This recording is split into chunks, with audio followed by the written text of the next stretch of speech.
아멘. 반갑습니다. 한묵나 157일 신명기 4장을 통하여서 하나님께서 주시는 지혜와 지식으로 말씀이 깨달아진 그 말씀을 가지고 삶을 사는 저와 여러분 되기를 간절히 소망합니다.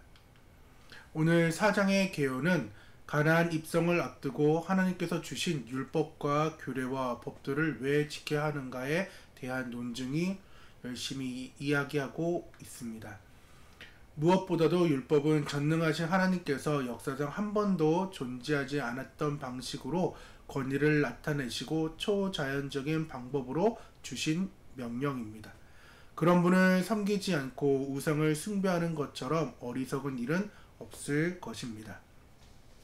이스라엘이 가나안에 들어갔을 때 가장 큰 유혹거리는 우상 숭배의 풍습이었습니다. 모세는 더 이상 함께 가지 못합니다. 그러므로 율법을 주실 때에 그 기적적인 현상을 체험하지 못한 2세대들에게 더욱 강조하여 하나님의 율법을 지킬 것을 명령하고 있는 것입니다.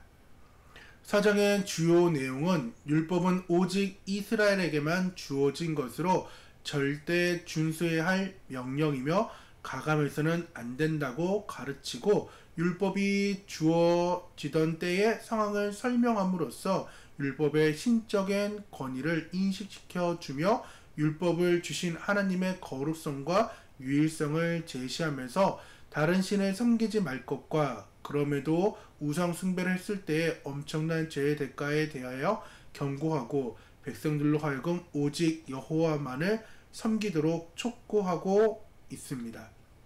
그리고 가나안 입성의 거의 최종적인 단계로 요단강 동편의 세 개의 성읍을 정하여 도피성으로 지정하게 됩니다. 이제는 하나님께서 주신 율법을 더욱 강조하고 인식시키는 과정이 남아있는 것이 신명기 4장의 전반적인 개요입니다. 4장의 오늘의 단어는 설교 1 청사진 큰 나라입니다. 우리는 지금 첫 번째, 두 번째, 세 번째 설교인 신명기를 보고 있습니다. 모세가 한 달 동안 했던 설교이며 오늘 마지막 역사적 관점을 지금 보게 되는데, 지나간 40년의 역사를 조명하고 있고, 이제 내일부터는 율법적인 관점, 하나님의 백성들의 도덕적 의무와 정의로운 사회 규범, 법규를 이제 기록하고 있는 것이며, 마지막 세 번째는 예언적 관점으로 율법에 대한 순종과 불순종에 따른 하나님의 백성들의 미래 역사를 조망하는 내용이 세 번째의 설교입니다. 오늘은 첫 번째 설교의 마지막 부분이면서 이제 44절부터는 두 번째 설교의 시작이 있는 4장입니다. 우리는 첫 번째 설교, 즉 마지막 부분을 보면서 은혜를 함께 나누길 원하는데, 하나님께서는 언약의 율법에 순종하라라고 말씀을 하고 있습니다. 뭐라고요? 언약의 율법에 순종하라라고 말씀을 합니다. 1절과 또한 40절의 말씀은 규례와 법도, 1절에는 규례와 법도를 지금 말하며 40절에는 규례와 명령으로 숨이 쌍권법을 이루면서 우리의 언약 율법에 순종해야 됨을 말씀을 하고 있습니다.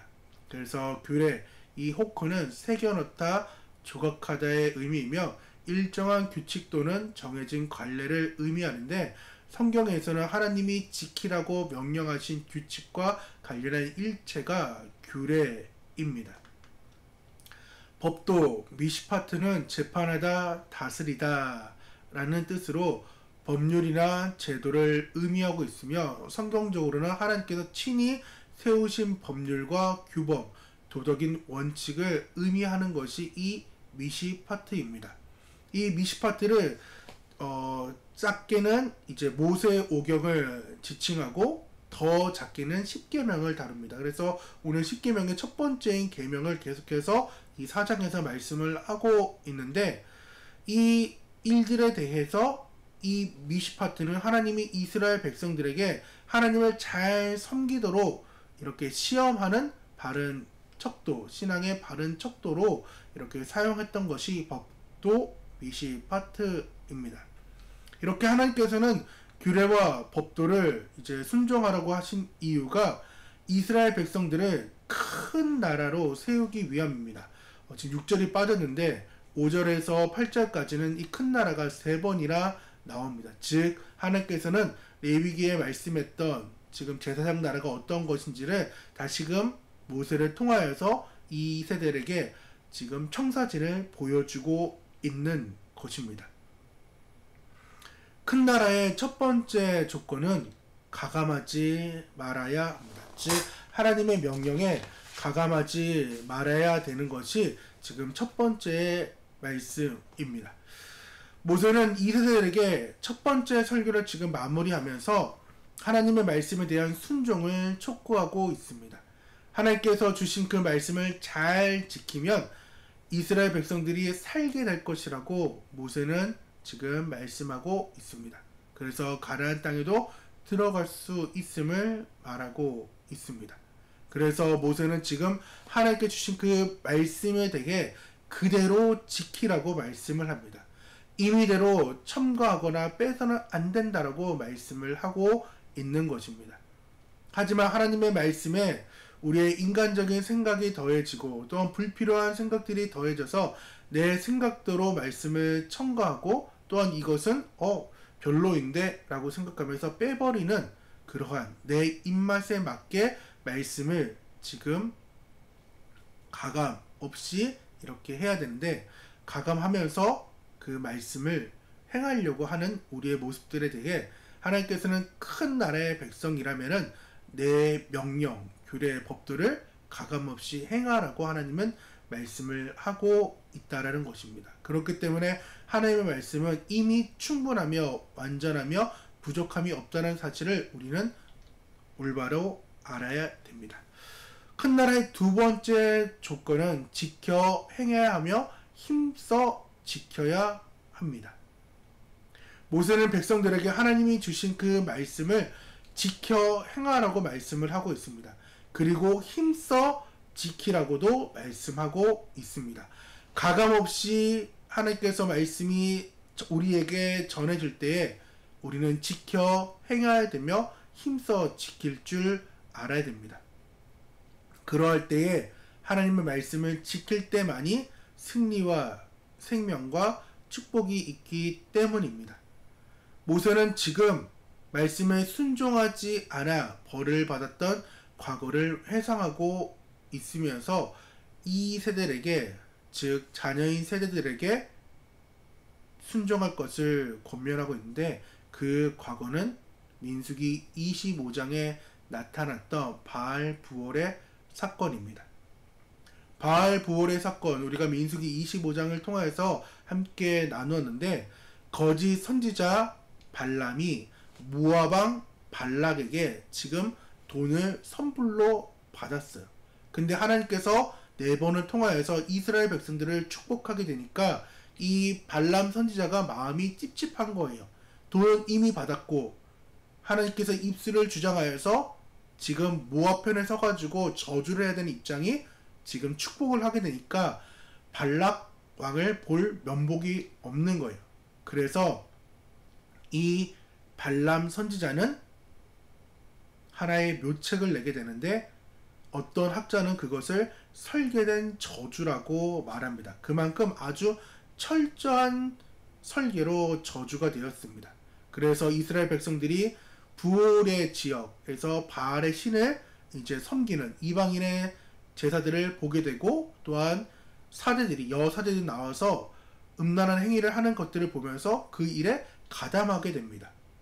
그러면서 하나님께서 그 행위를 보고 하나님께서 이제 화가 나시고 그래서 그 일을 통하여서 벌하게 되는데 시므온 지파는 이 바알 부올 사건을 통해서 거의 전멸이 돼요. 그래서 나중에 1세대들을 계수했던 그 숫자하고 2세대를 계수했던 그 숫자가 완전히 달라집니다.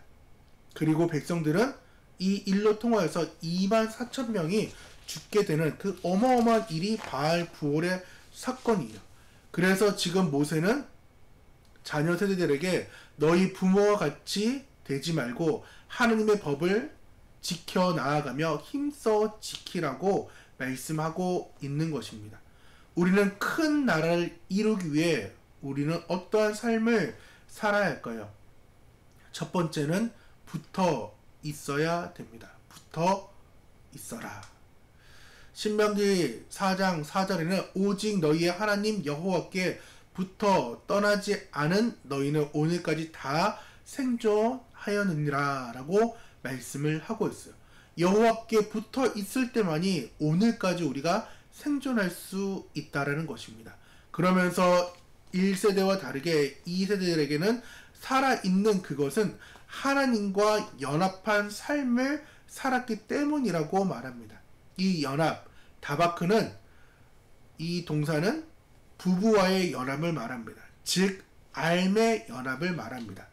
우리가 사순절의 그 묵상 그리고 5월달 마지막까지 나눴던 그 요한복음에서 말하고 있는 그 알, 연합의 의미를 우리는 너무나도 잘 알고 있습니다. 그래서 요한복음 15장 4절에도 동일하게 예수님께서 우리에게 말씀합니다. 내 안에 거하라 나도 너희 안에 거하리라. 가지가 포도나무에 붙어있지 아니하며 스스로 열매를 맺을 수 없음 같이 너희도 내 안에 있지 아니하면 그러하니라 라고 말씀하면서 예수님께 꼭 붙어있는 인생, 그래서 열매 맺는 인생이 되라. 즉 하나님과 관계 맺는 삶이 되어라고 붙어 있으라고 말합니다. 두 번째는 기도하라는 것입니다. 큰 나라를 이루기 위해 우리가 해야 될 그 일은 두 번째가 기도하라는 것입니다. 7절은 하나님과 이스라엘 백성들의 관계를 이방 민족과 비교하면서 하나님의 그 탁월함을 증명하는데, 이방인의 종교는 그 종교 의식은 신의 분노를 달래는데 집중되어 있습니다. 하지만 우리가 믿는 그 하나님은 우리의 기도를 들어주시는 하나님이며 우리와 소통하고 계시며 우리의 필요를 채워주시는 그러한 하나님이라는 것입니다. 또한 더 나아가 7절에서 우리에게 가까이 하심과 같이라는 이 구절을 통하여서 앞서 말한 그 다바크, 연합, 하나님은 부부의 연합을 7절에서도 계속해서 강조함으로써 나에게 모든 것을 구하여라, 기도하여라, 나와 대화하자라고 하나님은 말씀하고 있습니다. 마지막 세 번째, 큰 나라를 이루기 위한 그 일에 대해 세 번째는 우상을 만들지 말라라고 말씀합니다. 하나님께서는 우상 숭배에 대해 엄히 경고하고 있습니다. 거의 4장이 앞에도 계속해서 보면은 끝날 것 같은데 끝나지 않도록 계속해서 우상 숭배에 대해 말씀을 하는 것을 우리가 함께 지금 보고 듣고 읽었습니다. 이처럼 하나님께서는 어떠한 형상을 만들지 말고 그것에 경배하지 말라라고 말씀하면서 현대에 와서는 골로새서 3장 5절에 탐심은 우상 숭배라고 말할 정도로 하나님께서는 그 우상 숭배에 대해 계속해서 경계하고 계시며 그러한 삶을 살지 말라라고 말씀을 하고 계십니다. 이제 말씀을 정리하려고 합니다. 하나님께서는 우리에게 하나님의 나라, 즉 큰 나라의 백성이자 자녀이자 참된 제자가 되기 위한 그 청사진을 오늘 4장을 통하여서 보여주셨습니다. 큰 나라의 백성이 되기 위해서는 하나님의 말씀을 가감없이 받아들여야 되며 또한 지켜 행하며 힘써 지켜야 합니다. 그 일을 이루기 위해서는 우리는 말씀을 올바로 알아야 되며 기도해야 되며 하나님 외에 다른 신을 내게 두지 말며 탐심하지 않는 우리의 삶이 되기를 간절히 축원합니다. 오늘 4장의 3읽기는 나는 하나님께서 약속하신 큰 나라의 백성의 삶을 보면서 어떠한 생각을 가지게 되었나요? 두 번째는 나에게 있어 우상은 무엇인지 함께 고민하는 오늘의 밤과 내일 하루의 삶이 되기를 간절히 소망합니다. 우리 함께 기도하며 나아가도록 하겠습니다.